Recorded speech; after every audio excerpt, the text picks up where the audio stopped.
2.5 ವರ್ಷ ಮುಗಿತಾ ಇದ್ದಂಗೆ 1 ವಾರ ಮುಂಚೆನೆ ಬಿಟ್ಕೊಟ್ಬಿಡ್ತೀನಿ ನಿನಗೆ, 1 ವಾರ ಮುಂಚೆನೆ ಬಿಟ್ಕೊಡ್ತೀನಿ. ಸದ್ಯಕ್ಕೆ ನನಗೆ CM ಆಗಿರ್ತೀನಿ ನಾನು, ನೀನು DCM ಆಗಿರು, ಉಳ್ದಂತಹ ಕೆಲ ಪ್ರಮುಖ ಖಾತೆ ನಿನ್ಗೆ ಯಾವ್ದು ಬೇಕು ಅದು ನೀನು ತಗೋ, ನಡೆಸ್ಕೊಂಡು ಹೋಗೋಣ, ನನ್ನ ಹೆಗಲಿಗೆ ನೀನು ಸಾಥ್ ಕೊಡಬೇಕು.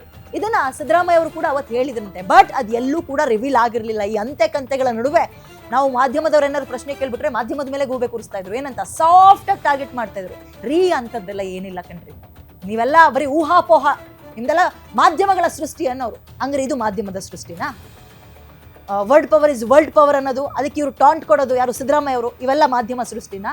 ಇದ್ದಕ್ಕಿದ್ದಂತೆ ಬ್ರೇಕ್ಫಾಸ್ಟ್ ಮೀಟಿಂಗ್ ಕರೆದಿದ್ದು ನಾವುಗಳು ಹೇಳಿದ್ವಿ ಅಂತ ಹೋಗಿ ಮೀಟಿಂಗ್ ಸೇರಿದ್ರ? ನೀವು ಬ್ರೇಕ್ಫಾಸ್ಟ್ ಮೀಟಿಂಗ್ ಮಾಡಿದ್ರಾ? ಎಲ್ಲವೂ ಇಲ್ಲ. ಅಂದ್ರೆ ಅವ್ರ ಮೂಗಿನ ನೇರಕ್ಕೆ ಅವರು ತೇಪೆ ಹಚ್ಕೊಳಕ್ ಪ್ರಯತ್ನ ಪಟ್ರು. ಓಕೆ, ಅದಿರ್ಲಿ, ಸಹಜ.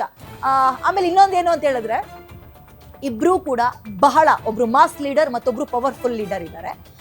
DK ಶಿವಕುಮಾರ್ ಅವರು ಪಕ್ಷಕ್ಕೆ ಮಾಡಿರುವಂತಹ ತ್ಯಾಗ ಒಂದ್ ಕಡೆ, ಮತ್ತೊಂದ್ ಕಡೆ ಲೀಡರ್ಶಿಪ್ ಕ್ವಾಲಿಟಿ ಅಂತ ಬಂದಾಗ ಎಲ್ಲೂ ಮುಲಾಜಿಲ್ದೆ ಒಂದ್ ರೀತಿ ನುಗ್ಗ್ ಹೋಗಿದ್ದಾರೆ.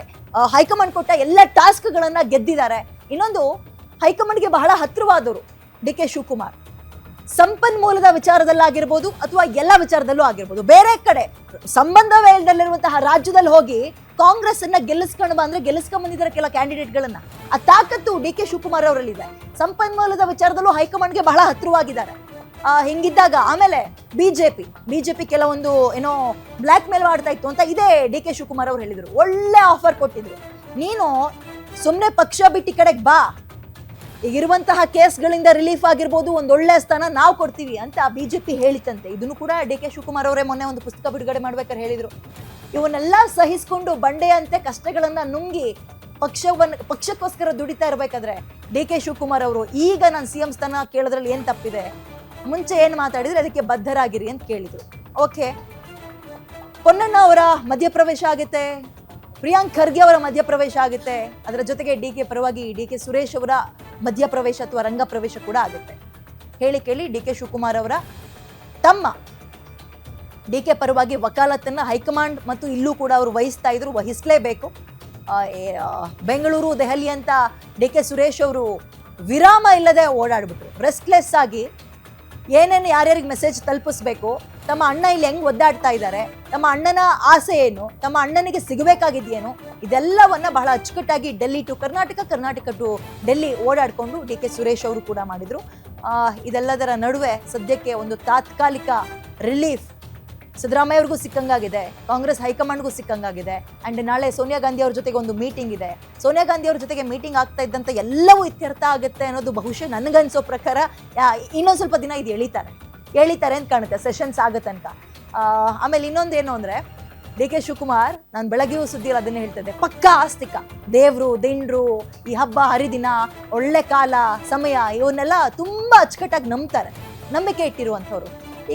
ಈಗೇನು ಧನುರ್ಮಾಸ ಎಲ್ಲ ನಡೀತಾ ಇದೆ, ಉತ್ತರಾಯಣ ಕಾಲ ಸಂಕ್ರಾಂತಿಯಿಂದ ಬರುತ್ತೆ. ನಾವು ಹಿಂದೂಗಳು, ನೆನ್ನೆ ಬ್ರಹ್ಮಾಂಡ ಗುರೂಜಿ ಜೊತೆಗೂ ಇದನ್ನೇ ನಾವು ಮಾತಾಡ್ತಾ ಇದ್ದಿದ್ದು.